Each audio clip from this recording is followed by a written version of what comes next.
Eu vou falar uma coisa aqui meio grave, mas você segura a onda aí. Fala a verdade. Fala a verdade quem está aqui. Não fica uma impressão que Deus é mal resolvido? Não, pode falar. Assim, se alguém perguntar, você pode falar que foi eu que falei. Mas, honestamente, por que Deus criou a gente? Porque ele estava com crise de ser Deus?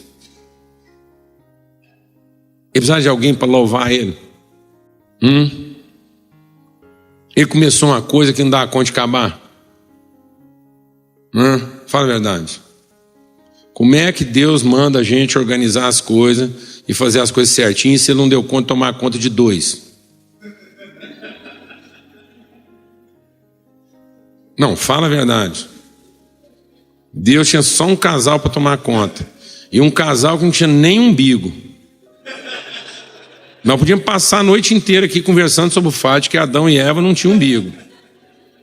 Que isso é de uma profundidade filosófica inesgotável. Um ser humano sem umbigo. Sem história pregressa, sem maldição hereditária, nada. Você pode dar o nome que você quiser para essa doutrina. Não tinha passado para culpar. É um casal feito por Deus. Não é assim um Borges e um Silva. Não. É um sair de dentro do outro, feito da mesma substância pelas mãos de Deus. Onde é que Deus errou? Foi na mistura do barro?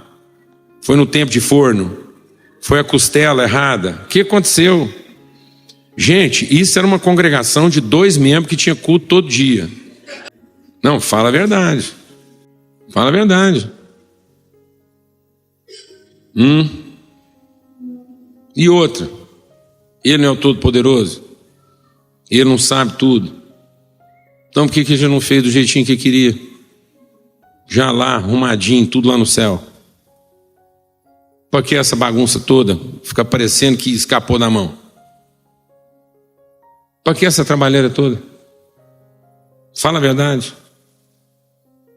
Alguém te perguntou se você queria trabalhar nisso? Depois põe nós aqui para trabalhar, ficar cuidando desse tanto de gente, correndo atrás uns dos outros. Para quê? Depois dessa serviceira toda ainda tem que cantar, fazer culto, dar oferta. Não, pelo amor de Deus, gente. Fala a verdade. Você porque você tem medo de fazer as perguntas, mas fala a verdade. Fala a verdade, mano. É uma serviceira danada. O que Deus tinha na cabeça? Pronto. Aí vem o filho dele na terra. Vê Jesus. Cheio do Espírito Santo. Gerado sem pecado. O cara. Por que ele, em vez de ficar andando com aqueles discípulos lá, aqui para baixo, para cima, uns caras nada a ver. Nada a ver. Meu Deus, quando é de escolher gente, eu vou falar uma coisa. Deus deixa a desejar. Não, olha para a história, mano. Quando é na hora de escolher gente, vou falar um negócio. A gente fica se perguntando. Aí Jesus vem, escolhe os caras. Por que em vez de fazer isso, ele não gastou os 3 anos dele escrevendo? Porque Paulo fala que o Velho Testamento não aperfeiçoou. Então tá bom, Jesus escreveu um outro livro. O livro da graça. Aí já explicava lá como é que o culto tinha que ser, que tipo de música podia cantar, qual lugar de reunir, quantas vezes por semana, tudo. Já deixava lá uns 100 sermão escritos, era só não ficar pregando eles o resto da vida. Por que ele não usou o poder dele para umas coisas mais objetivas? Com aquele poderzão tudo que ele tinha, 3 anos, ele já podia ter deixado uma igreja lá, sendo pelo menos uns 100 mil membros. Já era um impacto. Mas não, deixa lá 120. Em menos de 50 anos aqui já estava assim, uns brigando com os outros. Se Jesus tivesse escrito o livro da vida dele, não. Em vez de ele escrever uma coisa só, para a gente saber que é isso. Não, ele deixa na mão dos caras, aí são 4 evangelhos, em vez de ser um. Aí você tem que ficar comparando um com o outro, para saber, mas um não concorda, um fala aqui, será que não é aquilo? Pronto. Aí escreve um tanto de livro, os apóstolos já põem umas paradas lá que sim, uma hora é o Tiago discordando do Paulo, aí uns caras falam, não, mas Tiago não podia nem estar na Bíblia, porque Paulo falou que é pela graça, mediante a fé, é fé. O Tiago vem falar, mas também se não tiver obra, a fé é morta. Aí fica essa polêmica, a ponto de ter gente que já rachou com esse negócio. Por que Jesus não explicou? Ó, gente, pode perder a salvação, fique esperto. Ou então ele falou assim, não tem jeito de perder não, você fica tranquilo. Já resolvi essa parada, tem irmão que brigou um com o outro por causa desse negócio. Tipo de batismo, horário de culto, quanto tempo tinha que durar. Tudo escritinho. Em vez de ficar essa coisa aqui, toda subjetiva. Mas não. 3 anos trabalhando aqui, na hora de ir embora, em vez de deixar um negócio assim esquematizado, arrumado, uma igreja poderosa. Pensa. Jesus perante Pôncio Pilatos. Representante do Império Romano. O maior poder que já pisou, esquema, organização. 400 anos de império. Você sabe o que é 400 anos de império? E está lá o representante do Império Romano. Vai conversar com Jesus. O que é a verdade? Jesus, você quer saber o que é a verdade?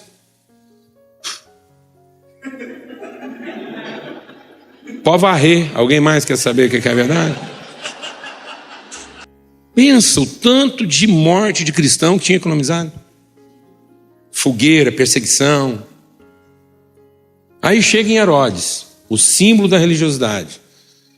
A hora que entra lá na sala do Herodes, hoje vai ter avivamento, é o culto do milagre, chegou Jesus, já está doido para te ver aqui, para operar uns poderes, uns milagres.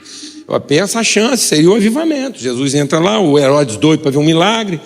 Jesus olhava para o Herodes e falava assim, deita, rola, morto, em pé, cabeça para baixo. Pronto, o cara via Jesus paralítico, curado, cego, enxerga, pronto, aí ele fazia tudo no Herodes. O cara virava devoto, era o chefe lá do negócio, a igreja já estava montada com pastor, esquema, tudo pronto. Por quê, mas? Você nunca se perguntou? Não é pelo serviço. Deus não colocou a gente aqui para um serviço. Não é por uma manifestação de poder. É por uma consciência. É por uma relação. É para que através de uma relação totalmente subjetiva, cheia de subjetivismo,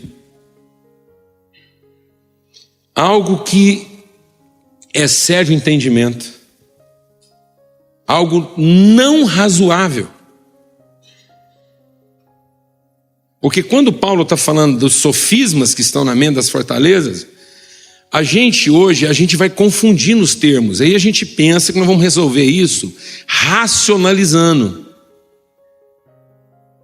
Mas há uma diferença crassa entre racionalizar e raciocinar. Meditar não é racionalizar. Racionalizar é o que o diabo ensinou o homem a fazer. O homem gastar tempo tentando descobrir o que está certo e o que está errado, achando que se ele fizer a coisa certa está tudo certo. Essa foi a tentação. Que a partir de um certo estava tudo certo. Porque a partir de um certo eu corroboro o meu direito, minha prerrogativa, minha vaidade, minha soberba. Se eu tiver certo, eu não preciso da relação. Porque não é subjetivo. Mas tudo que Deus fez não era pelo certo. E nem pelo resultado. Era pela relação. Para desenvolver uma consciência. Um entendimento. Então é para que eu raciocinasse, não para que eu racionalizasse. É para eu entender, amados, que eu não vou encontrar razão. Não há uma razão objetiva. A razão é toda subjetiva. É uma razão pautada numa convicção inabalável. E não numa lógica. A cruz não tem lógica. Perdão não tem lógica. Misericórdia não tem lógica.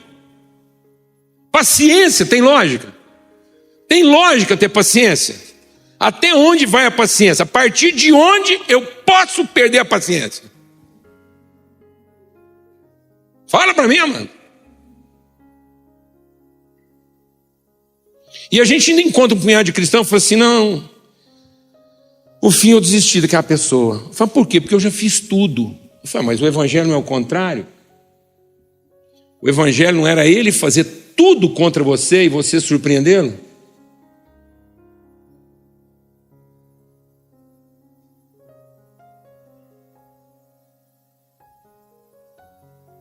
Porque desistir de alguém porque já fez tudo é a lógica.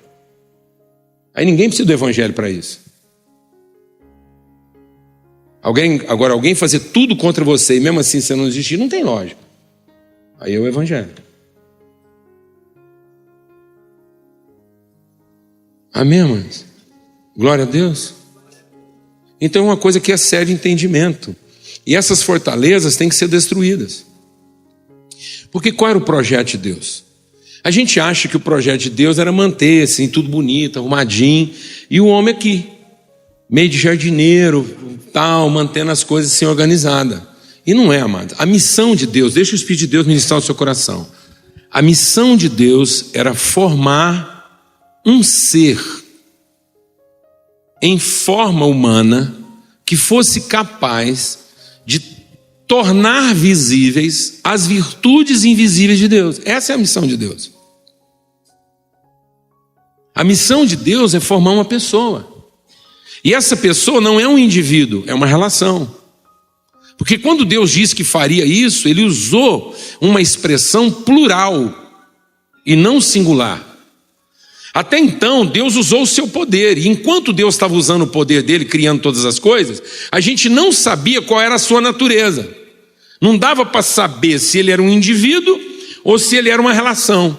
Mas quando finalmente Deus revela qual é a sua missão, quando Deus desafia Ele mesmo a um propósito, porque até então Deus está fazendo, com que propósito? Você sabia? Você sabia por que Deus disse, haja luz? Não, não dá para saber, só dá para saber que houve luz. Os animais, as plantas, até ali não dá para saber, só dava para saber que Deus tinha poder para fazer e fez, até que Deus revela uma vontade. Até aí eu conheci um poder, mas aí Deus excede do poder e revela uma vontade.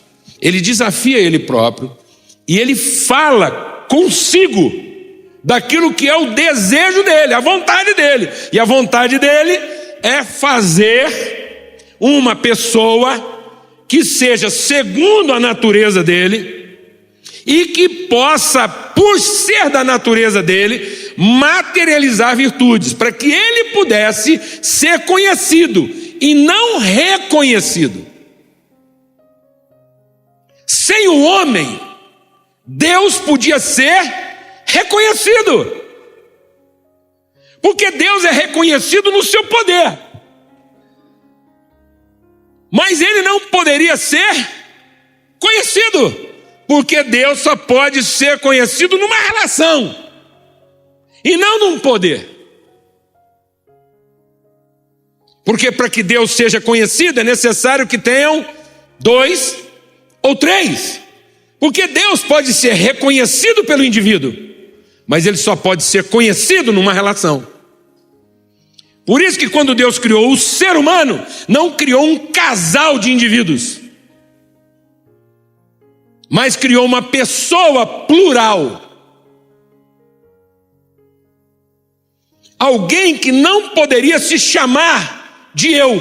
Glória a Deus, amado. Porque foi o pecado que transformou uma pessoa plural numa reunião de 2 indivíduos. Porque foi só a partir do pecado que eles passaram a ter um nome e outro. Porque até o pecado, o ser relacional se chamava o quê? Adão. Assim como Cristo não é o indivíduo Jesus. Vou falar outra coisa aqui. O nosso Salvador não é Jesus. O nosso Salvador é Jesus, o Cristo. Porque se Jesus não dá a vida pelos seus irmãos, Se ele não entrega a sua vida em favor da relação, ele não seria o Cristo. E não sendo Cristo, ele não é nosso Salvador. Então por que Jesus é o meu Salvador? Porque ele é o nosso Salvador. E a primeira coisa que Jesus me salva é de mim. Glória a Deus, amado. Aleluia. Porque ele não salvou nem ele mesmo, mas deu a sua vida por nós. Por isso que quando a palavra de Deus anuncia, diz, é nascido o Salvador. Quem que é o Salvador? É Cristo o Senhor. E quando Jesus pergunta para os discípulos, e vocês, quem dizem que eu sou? E Pedro, tomado pelo Espírito Santo, diz, tu és o Jesus, filho de José. Não, tu és o Cristo, o Filho de Deus. Glória a Deus, amado. Então por que Jesus é o nosso Salvador? Porque ele nos revelou o ser humano que Deus quer que nós sejamos. Aleluia. Porque Jesus não é o nosso Salvador, porque ele veio aqui para nos levar para o céu. Jesus é o nosso Salvador porque ele veio aqui mostrar o que todo filho de Deus faz aqui na terra antes de voltar para o céu. Amém, irmão? Porque primeiro ele veio mostrar para nós que só é filho de Deus quem veio de lá. Amém? Então, nenhum filho de Deus vai para o céu. Amém? Mas todo filho de Deus volta para lá. Glória a Deus, amado. Amém? Amém, amado? Porque tendo feito a vontade de Deus na terra, é para lá que a gente volta. Glória a Deus, amado. Aleluia. Porque o que é a salvação? Só há salvação se eu entendo, e meu entendimento é transformado, que eu não sou um ser humano querendo ir para o céu. A salvação está em saber que eu sou um filho de Deus querendo ser humano na terra. Amém? Amém? Então a espiritualidade não é um esforço humano de ser espiritual. A espiritualidade é um esforço espiritual de ser humano. E por que você não está conseguindo ser o humano que Deus quer que você seja? Porque você anda querendo fazer a sua vontade na terra e Deus te guarda de tudo quanto é coisa ruim enquanto você faz a sua vontade na terra e depois, como prêmio, Ele te leva para o céu. Por isso que a maioria dos crentes vem para a igreja buscar o quê? Poder de Deus para fazer a sua vontade. E não para vir aqui buscar o quê? A vontade de Deus. Qual foi a última vez que você orou perguntando para Deus o que Ele está precisando hoje? Não? Estou chocado. Qual foi a última vez que você começou o dia e falou assim, e aí Deus, o que o Senhor está precisando hoje? De mim, seu filho.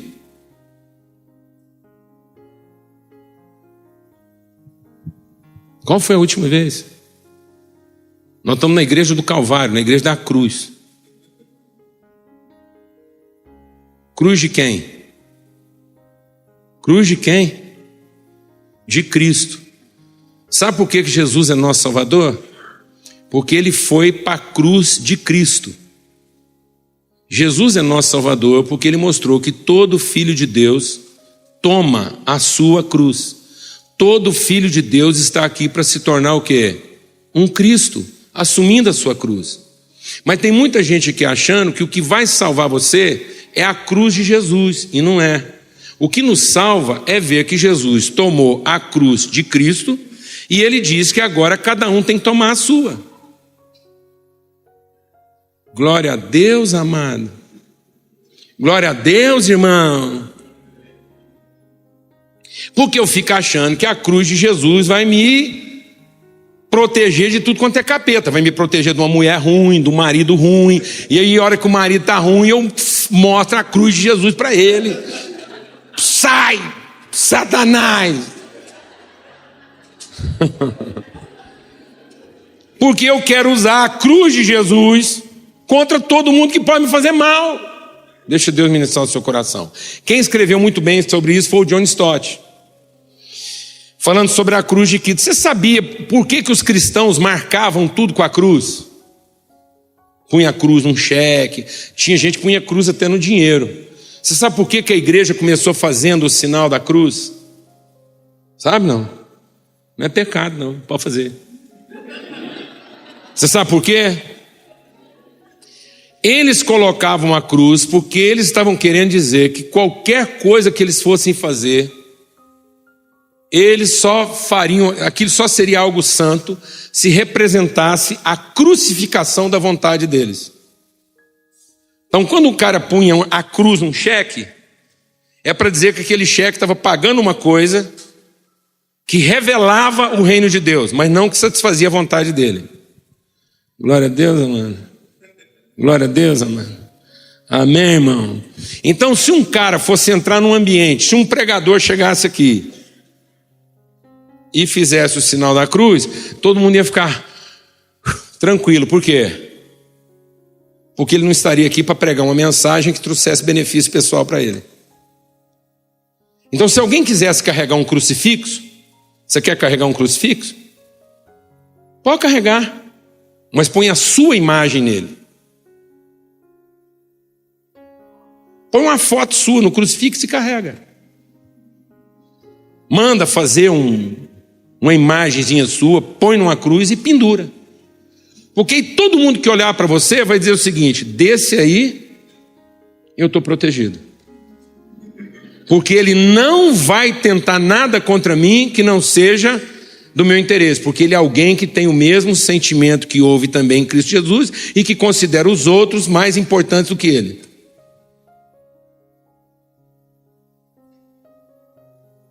Então, por que Cristo é o meu Salvador? Porque agora em Cristo eu sei ficar por último. Eu sei comer só depois que todo mundo já comeu. Agora, como Cristo, se o meu vizinho de comércio for incrédulo, eu quero que os compradores da cidade vão primeiro nele e depois em mim. Porque imagina um cara incrédulo e sem vender.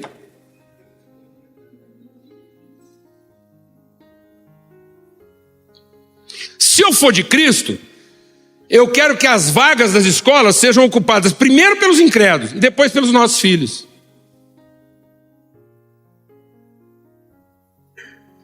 Eu achei que eu ia ouvir um glória a Deus.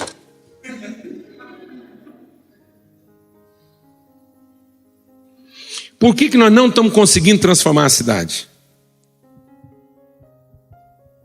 Porque em muitos aspectos a gente tem a tendência de colocar a cidade para trabalhar para nós. Nós apresentamos para a cidade nossas carências. E não entendemos que a cidade só vai ser transformada a partir daquilo que eu tenho para ofertar para ela, quando eu sou Cristo para ela. E isso muitas vezes não está acontecendo porque eu estou pregando um evangelho sem relação. Alguém está entendendo o que eu estou falando aqui? Eu estou apresentando um evangelho que não fala de nós. Muitas vezes a igreja não é um nós. A igreja é uma reunião de vários eus. Um nós não é um conjunto de eus. Nós não é plural de vários eus. Nós não é plural de eu. Nós é a primeira pessoa em plural. Amém, irmãos? Glória a Deus, amado. Aleluia. Vem cá vocês dois aqui. Deixa eu explicar um negócio. Vem cá.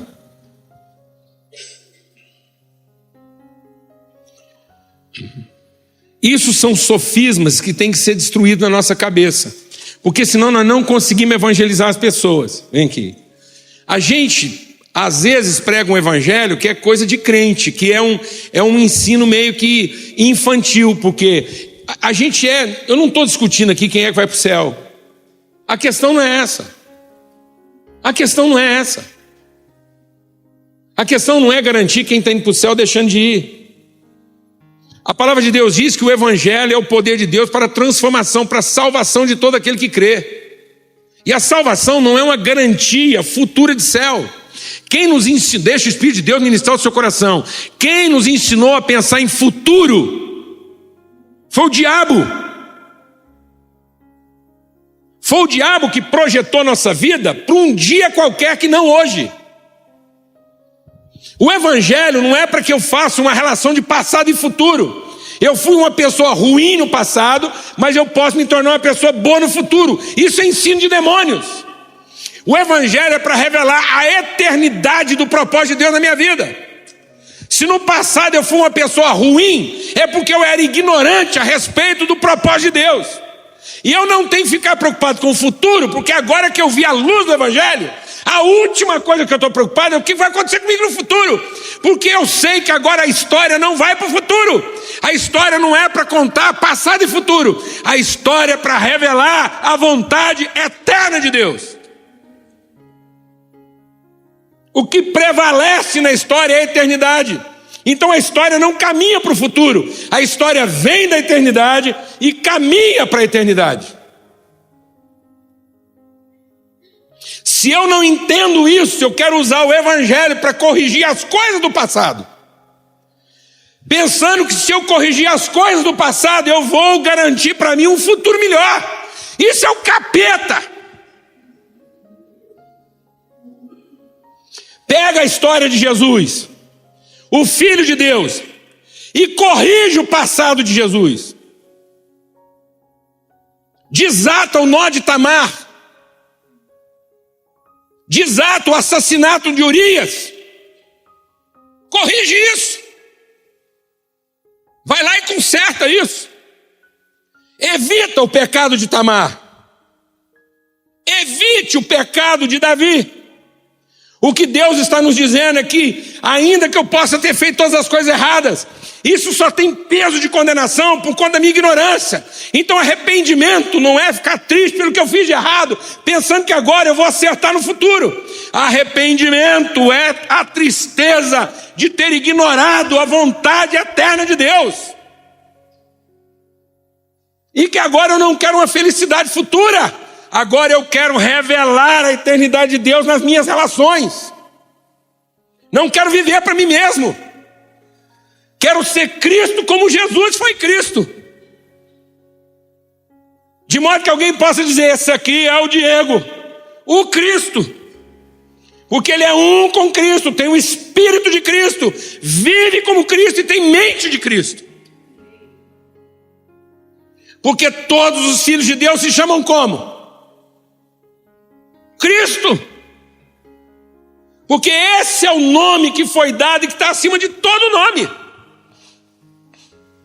Mas a gente acha que assim, Jesus disse, tudo que você pedir em meu nome, eu vou te dar. Aí o cara acha que ele pode pedir qualquer coisa, desde que lá no finzinho ele usa lá, em nome de Jesus, amém. Eu vou explicar aqui o que é pedir qualquer coisa em nome de Jesus, o Cristo. Você pega uma oração, a próxima vez agora, você escreve ela, tudo que você estava pensando em pedir. Lê aquilo umas 5 vezes. E a hora que você tiver certeza que você não está pedindo nada em seu próprio benefício, você diz, essa é uma oração de um Cristo. Aí Deus vai te dar. Porque tudo que você pedir, que não seja para você, mas seja para abençoar alguém, Deus vai te dar. Porque Tiago diz isso, vocês pedem muito e recebem pouco, porque vocês continuam pedindo para gastar em vossos próprios deleites. Porque no fim eu não estou orando para que eu seja o marido que a minha mulher precisa que eu seja. Eu estou frequentando culto de libertação e campanha e louvando e dando dízimo para ver se Deus finalmente me entrega a mulher que eu mereço. Alguém aqui está entendendo o que eu estou falando ou não, mano? O que esses meninos estão fazendo aqui? É porque a gente não entendeu o nós. A gente prega o evangelho mais ou menos assim. Jesus, o pecador perdido e o salvo. Quer trocar? Então, ele está mais com cara de Jesus. O cara está sem convicção. Jesus, agora sim, Agora faz sentido. o perdido. Pronto. E o crente, eu, tu, ele. Agora vamos fazer uma campanha evangelística. O eu evangelizando tu para encontrar com ele. Ou tu, eu estou salvo. Porque eu entreguei minha vida para ele. E ele me salvou. E eu acho que você também devia ter um encontro com ele. Para ver se ele salva tu. Porque eu estou salvo. Tu não. E se tu não encontrar com ele, eu tô nem aí. Eu vou pro céu e tu tá lascado. Tu vai pro inferno, porque não entregou a vida para ele. E ele é ressentido. Se você não entregar a vida para ele, ele não vai ter dificuldade nenhuma de mandar tu pro inferno, mas vai salvar eu. E a gente acha que isso é um nós. Agora pensa diferente. O nós, tem uma parte de nós que não conhece nós. Eu encontrei uma parte de nós que é totalmente ignorante a respeito de nós. O que nós podemos fazer para mostrar nós para nós?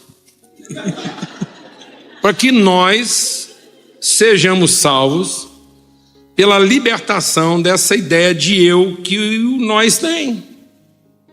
Para que nós sejamos completos.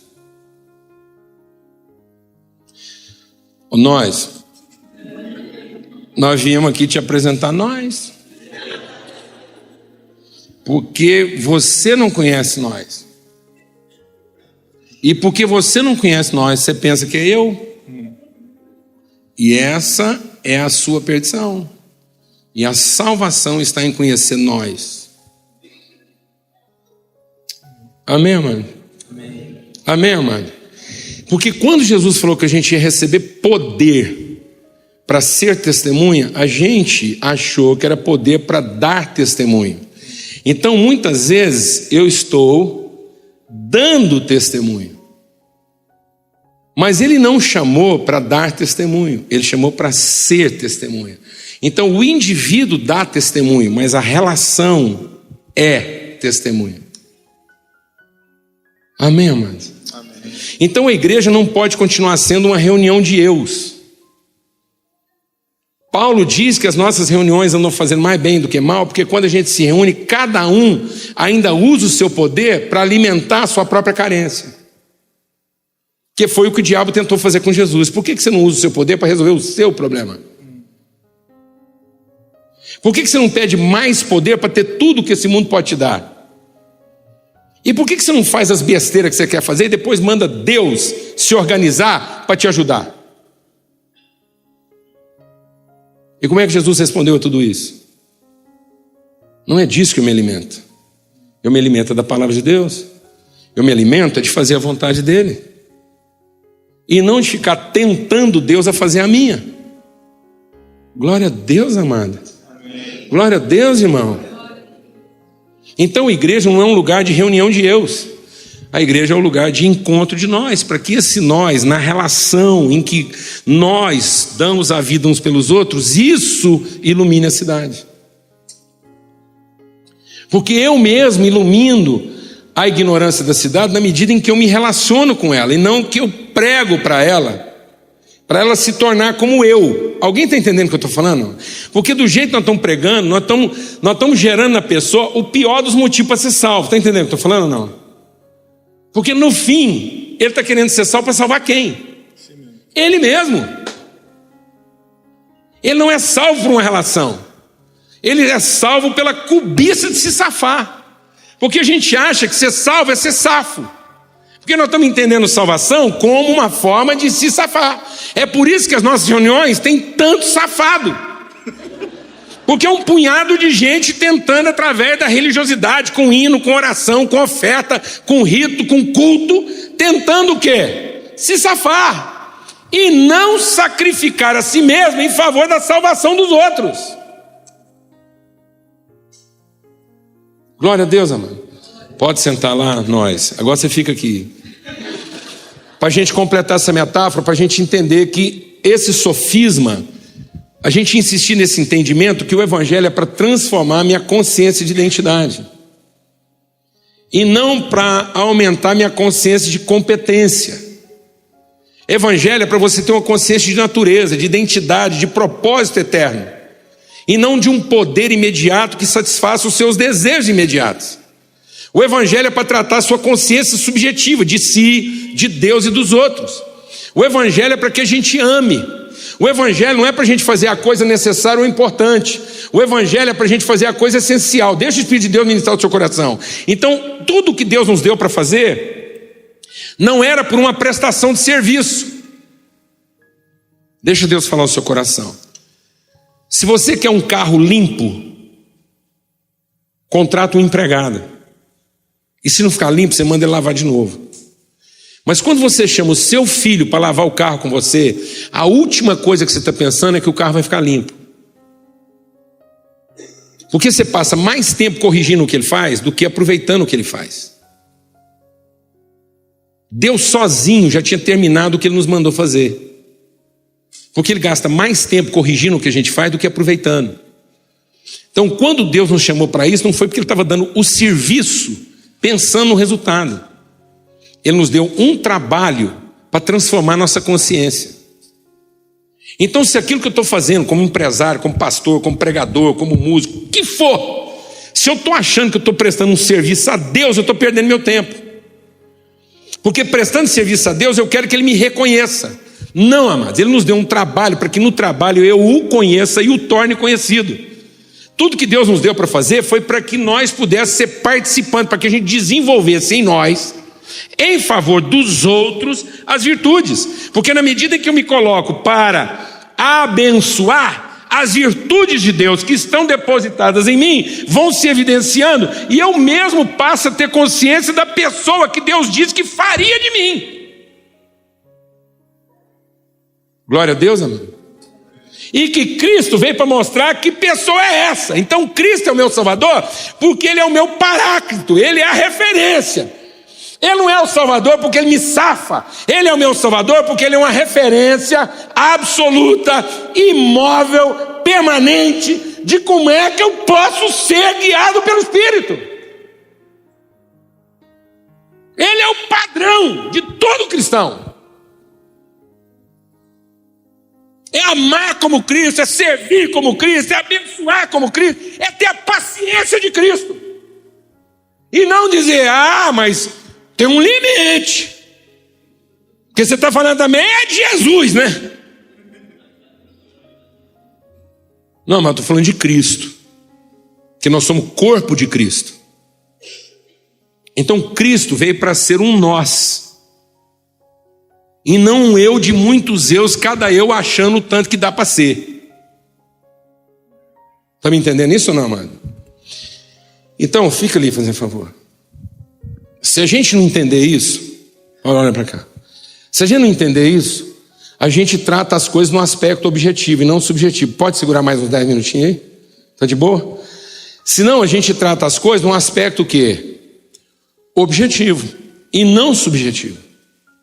A palavra de Deus diz que a fé é a certeza das coisas que não se veem. Essa é a transformação do entendimento. E Paulo diz que a nossa fé, ela não se baseia naquilo que é visível, mas naquilo que é o invisível. Porque as coisas visíveis são passageiras, mas as invisíveis é que são permanentes. E nesse evangelho de demônios que a gente anda ouvindo, por que eu falo evangelho de demônio? Não é, deixa Deus ministrar o seu coração. O diabo não vem pregar outra coisa que não é o que está escrito na Bíblia. O problema é o seguinte: nem tudo o que Deus falou é o que Deus disse. Entendeu? Porque só é o que Deus disse com o espírito com que foi dito. Com outro espírito pode ser o que ele falou, mas não é o que ele disse. E o diabo é mestre em falar das coisas que Deus falou, com outro espírito. Amém, irmão? Então, quando o diabo quer enganar, a Bíblia diz, a letra mata, o espírito é que vivifica. Então, se ele veio para matar, roubar e destruir, o que ele vai usar? Outro livro? Não, pois na própria Bíblia diz que essa letra aqui, sem o Espírito, mata. E ele veio para matar, então o próprio Deus falou que a melhor arma que ele tem para matar os outros é o quê? O livro de Buda? Não, a Bíblia. Com o espírito de quem quer se salvar. Com o espírito anticristo. Um espírito que diz, salva-te a ti mesmo. Então, como eu tenho uma ideia objetiva e não subjetiva, e eu não entendo que os inimigos estão no meu entendimento, quando Jesus diz assim, eu sou o caminho, a verdade e a vida, o que a gente pensa? A gente pensa numa relação tempo-distância, porque para nós caminho é tempo-distância. Então, se Jesus é o caminho, a verdade e a vida, o Pai que ele está falando está onde? Fala, irmão. Fala, irmão. Quando você fala com Deus, onde é que ele está? Fala, irmão. Você fala com Deus dentro ou em algum lugar? Quando você está rezando mesmo na unção, onde é que Deus está? Tem uns que vai forçando até Deus vir. Vai vindo. Aí ele vai trazendo Deus, até Deus sentar naquele puleiro imaginário que ele... Agora que o senhor está aí, me escute. Quando Jesus fala assim, entra no teu quarto, do que ele está falando? Entra no teu ambiente mais íntimo. Entra naquele lugar que você sabe, que só você conhece, e onde os teus principais segredos estão escondidos. E conversa com quem? Com o teu Pai. Quando Jesus fala do templo de Deus, ele fala do quê? Fala da nossa relação. E Deus diz, eu não quero que o templo do meu Pai seja lugar de comércio. É disso que ele está falando, mano. Ele não está falando de um prédio. Ele não está falando daquele quarto seu com parede rosa. Ele está falando dos seus lugares íntimos. Ele está falando das nossas relações. Ele está falando de aspectos do quê? Subjetivos. Nossa vida, nossos segredos, nossos anseios, nossos apetites, nossas expectativas. E lá nesse lugar mais íntimo, eu chamo Deus de nosso Pai. Então, se Ele é nosso, Ele não é meu. Ele é nosso. E se Ele é nosso, o pão é nosso. O pecado é nosso e a tentação é nossa. Mas se eu não entender que o Pai é nosso, eu vou achar que o pão é meu e o pecado é seu. E eu não vou entender que a tentação é exatamente chamar alguma coisa de minha. Mas Ele não vai nos deixar cair em tentação. Qual é a tentação? Achar que Ele é meu Pai, que a bênção é minha e o pecado é seu. Então, quando Ele está falando de caminho, não é distância, não é futuro. A sua vida com Deus, a plenitude, esse entendimento transformado não é no futuro. Esse entendimento transformado é no exato momento em que a minha própria obediência é estabelecida, em que eu ganho consciência de eternidade. E aí, olha como é que a gente lê a Bíblia. A fé é a certeza das coisas que não se veem. Aí... se o caminho é para um Deus no futuro, as coisas que não se veem estão aonde? Fala a verdade. A fé é a certeza das coisas que ainda não se veem. Aquele carro. Eu não vejo ainda, mas eu vou chamar na fé, vou chamar a existência daquela casa. Vou materializar aquela casa. Cuidado, irmão. O Deus que prometeu que pelas orações e pelo culto nós íamos ter tudo o que esse mundo oferece, foi Satanás e não o Pai de nosso Senhor Jesus Cristo. E Ele também responde orações.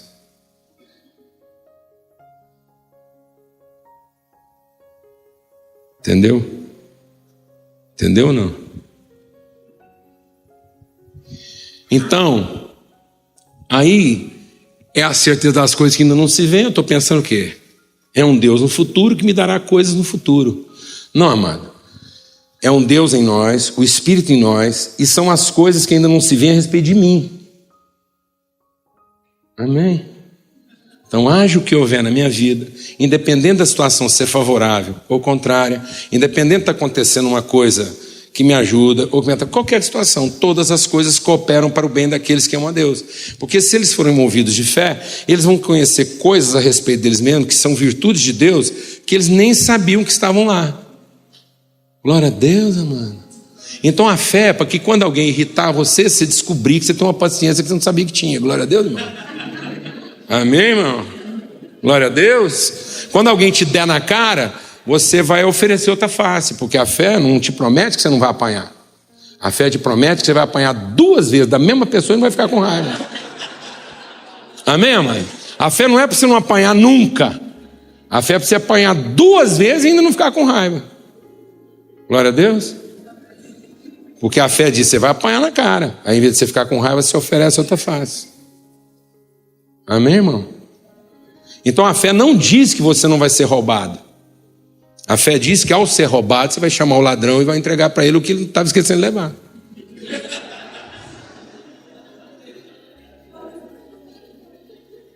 Posso ouvir um amém? Que isso está na Bíblia, tá ou não está? Me corrija se eu estiver errado. Amém, irmão? Porque é o invisível. Então, pela fé, as coisas invisíveis que ainda não se viram vão ser vistas. O que ainda não foi visto?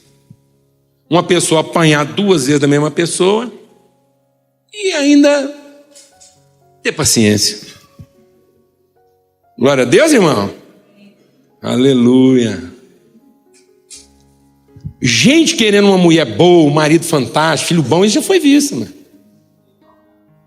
Agora, o que é difícil de ver é uma pessoa ter um marido assim, que é um encosto, e ainda assim essa mulher tem fé, certeza, para oferecer para ele assim o melhor. Glória a Deus, irmã. Posso ouvir um amém? Então, olha aqui. É uma relação tempo-distância, caminha para o futuro e não para a eternidade. O que o salmista diz? Agora que eu entendi que para quem vive da fé, quem tem um entendimento transformado, essas fortalezas foram destruídas, quem vive da fé, para ele não tem alto nem baixo, não tem longe nem perto, não tem claro nem escuro. Glória a Deus, amado. Não tem fácil nem difícil, porque agora que eu vi a eternidade de Deus, até a noite mais escura se tornou claro o dia. Porque agora eu vi que para Deus noite e dia é a mesma coisa, perto e longe é a mesma coisa, alto e baixo é a mesma coisa. Então, Deus, já que o Senhor tem por mim uma vontade eterna, livra-me dos caminhos maus e guia-me pelo caminho eterno. Eu quero andar em eternidade, eu não quero andar para o futuro.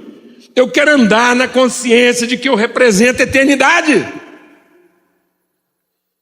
Se alguém me trata mal, eu não fico pior. Se alguém me trata bem, eu não fico melhor.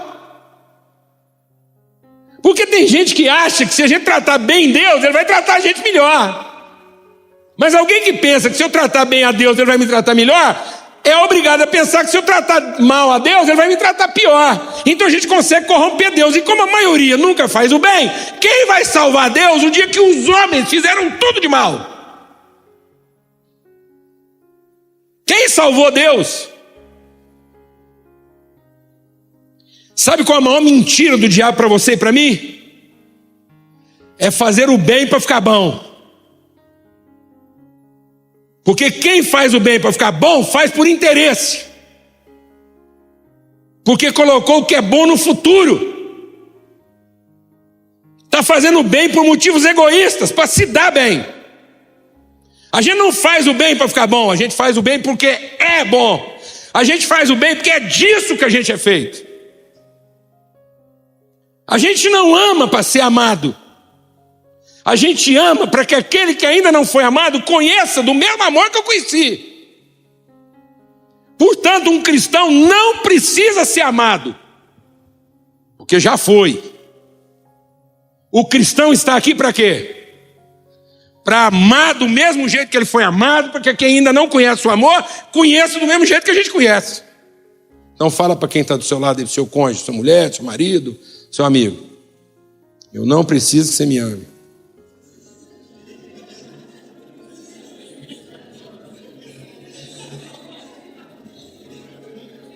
Fala.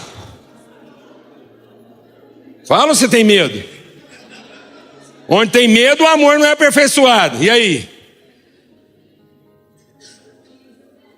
E agora, vamos concluir o texto. Aí, o escritor de Hebreus diz assim: sem fé é impossível agradar a Deus. Então, se Deus está num tempo e espaço futuro, e se a fé é para ver as coisas que eu mesmo ainda não vi no sentido de futuro, que eu espero receber, eu digo que sem fé é impossível agradar a Deus, porque aquele que se aproxima de Deus, é necessário que creia que quem Deus é e que Ele é abençoador daqueles que o buscam. Como é que eu leio esse versículo? Sem fé, Deus não vai gostar de mim. Mas se eu tiver fé, Deus vai gostando.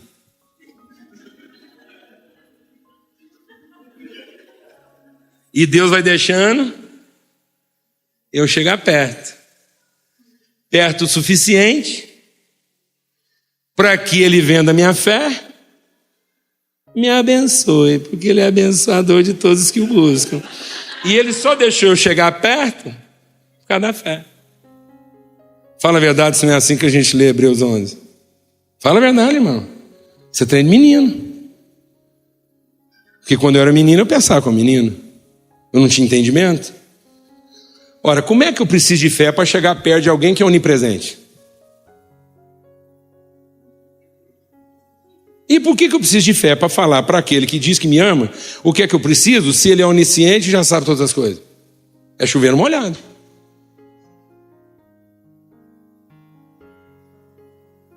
Então o que o texto está dizendo? Que a vitória que vence o mundo é a nossa fé. Porque a fé é a forma de entendimento que se mostra, que se revela, é a forma de entendimento que se apropria da minha vida a partir da revelação do amor de Deus. E o amor de Deus revela que Ele me amou como um filho, e Ele me deu a vida do filho. Deus me deu a vida do filho, o amor dele foi tanto que Ele me deu a vida do filho. Mas que eu, crendo na oferta da vida do filho, eu não morra. Porque morrer é viver para si mesmo. Porque aquele que fica tentando salvar a sua própria vida, vai perdê-la. Porque a salvação não está em querer ser salvo. A salvação é entender que já foi salvo de uma vez por todas e agora viva aquilo que a salvação é. E a salvação está em querer salvar os outros, que não eu mesmo. Porque meu Pai me ama, porque a vida está em mim. Ela não vem para mim, ela já está. E essa consciência de que a vida está em mim, o meu Pai me ama porque ninguém tem que tirá-la de mim. Meu marido não tem que rezar para eu entregar a vida para ele. Minha mulher não tem que ser uma mulher de oração para eu fazer alguma coisa boa por ela. Meus filhos não tem que ser crente para eu poder tratar eles com dignidade. Meus colegas de trabalho não tem que converter tudo para eu conseguir tratar eles melhor. Ninguém tira a vida de mim. Eu espontaneamente a dou. E é por isso que meu Pai me ama. Porque o amor está em dar. Dá sempre. E aí então, a fé é o que me aproxima de quem Deus é. Porque a fé faz com que eu veja a meu respeito as coisas que eu ainda não vi. Mas que pela fé eu sei que eu sou. E eu sei o que eu tenho para oferecer. E isso me torna alguém próximo de Deus, como abençoador daqueles que o buscam. Porque a fé é para que eu abençoe, e não para que eu seja abençoado. A fé não é para que eu receba. A fé veio do que eu recebi. E a consciência do que eu já recebi faz com que pela fé eu seja tão abençoador como meu Pai é. Porque assim, quem vê um filho de Deus, vê o Pai que o enviou. Então a fé é para me tornar alguém próximo de Deus. Porque se não for a fé, eu não vou conseguir ter uma relação agradável com Ele. Porque a minha relação com Ele não vai ter lógica. Porque eu vou estar esperando receber coisas que na verdade já são minhas.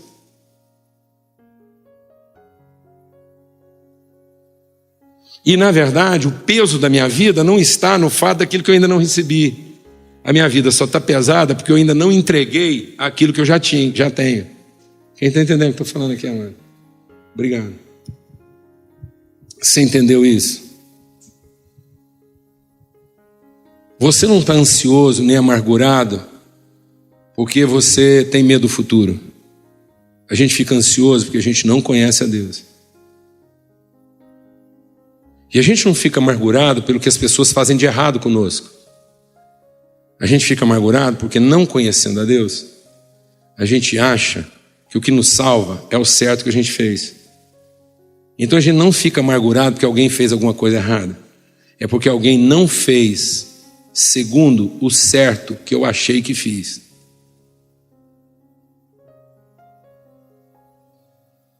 Então é a ideia de que o meu certo me tornaria merecedor de alguma coisa que faz com que eu fique amargurado quando alguém não me trata segundo o meu certo. Porque fere o meu direito. E esse mesmo senso de direito que eu acho que Deus tem que trabalhar para mim, para garantir o meu futuro. E como eu vejo que Deus gosta de mandar a gente para a cruz, eu não tenho certeza se o meu futuro está garantido do jeito que eu imagino que eu gostaria. Mas se eu tiver fé no que Deus já deu, e não é fé para receber o que eu ainda não tenho, nem para me tornar o que eu ainda não sou. A fé é para que eu consiga conhecer quem eu já sou. E conhecendo quem eu já sou, eu possa saber o que eu tenho para oferecer. Porque a maior vergonha de um cristão não é não receber alguma coisa. A maior vergonha de um cristão é alguém precisar dele e ele não ter o que oferecer. Entendeu isso, irmão? Então agora eu queria te fazer uma pergunta. Pedro diz que pelas promessas de Deus nós nos tornamos participantes da sua natureza. E João diz que pelo seu amor, tal qual Deus é, nós somos nesse mundo. Então quando você lê a Bíblia à procura de promessas, o que são promessas para você? Promessas são a forma com que você alimenta suas expectativas a respeito do que você vai receber? Ou promessas alimentam sua convicção a respeito do que você já recebeu? O que você faz com as promessas? Você pega as suas promessas, as promessas que você pega aqui, é para você ir lá e cobrar de Deus aquilo que você espera ainda receber? Ou você medita nas promessas para que na sua relação com as pessoas você não tenha dúvida do que você tem para oferecer?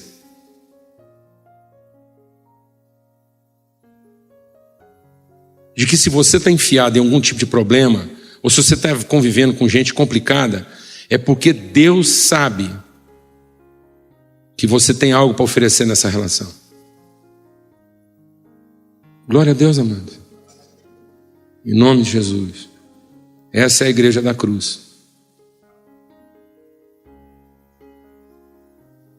A igreja que pensa o tempo todo naquilo que ela pode oferecer para a cidade. A igreja que pensa o tempo todo naquilo que nós podemos oferecer uns para os outros. E que usa a sua fé para dar sempre. Amém? Então, se tem alguma raiz de amargura te prendendo, se tem alguma cadeia de ansiedade te amarrando, que isso seja quebrado aqui essa noite. Que o diabo não continue construindo fortalezas na nossa mente. E que a gente entenda que uma vez cumprida a nossa obediência, uma vez cumprida a obediência de todos nós vamos ser capazes de trazer todo o entendimento cativo da obediência de Cristo. E por que a gente não consegue trazer todo o entendimento cativo da obediência de Cristo? Porque nós ainda estamos ocupados em que a nossa vontade seja feita. Nós ainda estamos ocupados em receber o que nós ainda não temos.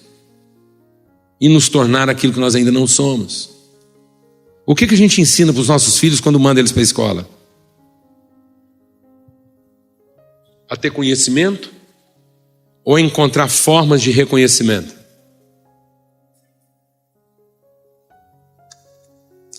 Quando a gente manda os filhos para a escola, é para que através de uma profissão bem-sucedida eles sejam reconhecidos, ou através de uma profissão bem-sucedida eles se tornem Deus conhecido?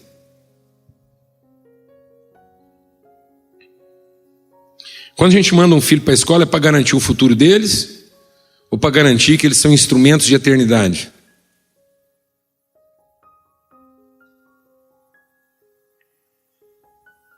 Hein, meu irmão? A gente quer boas oportunidades na vida para revelar a eternidade do amor de Deus ou para garantir o futuro?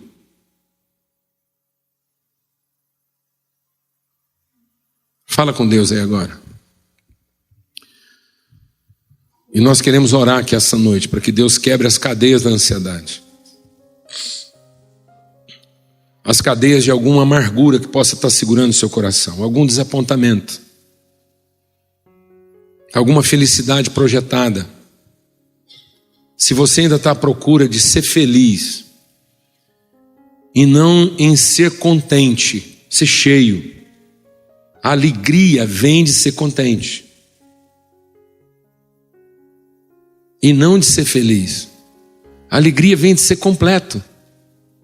Só há verdadeira alegria em quem é completo e não em quem quer ser feliz.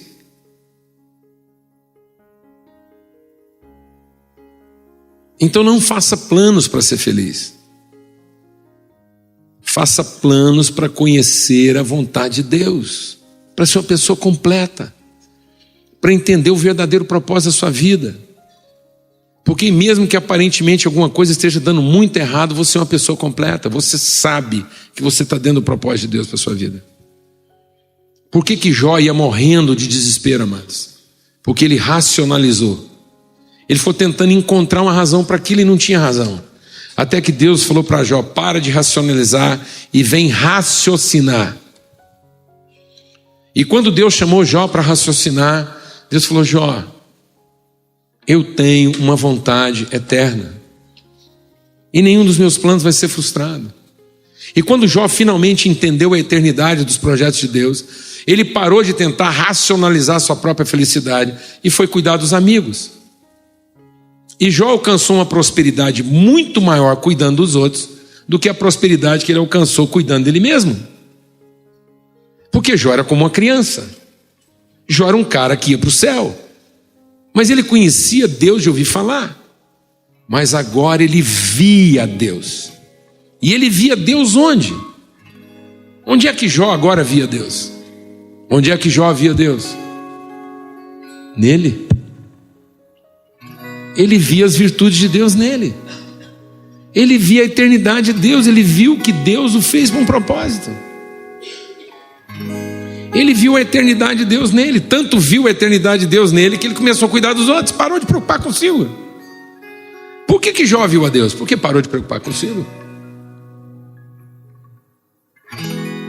Foi salvo de quem? De uma mulher difícil? De amigos difíceis? Do luto dos seus filhos? Não, de quem que Jó foi livre? De quem que Jó foi salvo? Dele mesmo. Amém, meu irmão? Cristo veio para nos salvar de nós. Para que a gente encontre o propósito de Deus. Se eu pudesse traduzir pecado numa frase, eu traduziria conforme o que está lá em Gênesis: pecado é comer primeiro e repartir depois. E santidade? Eu traduziria santidade na ceia de Jesus, que é repartir primeiro e comer depois. Glória a Deus, amados. Amém? O que está nos matando, amado? Comer primeiro e repartir depois. E onde está o testemunho da nossa salvação, amados? Repartir primeiro e comer depois. Glória a Deus.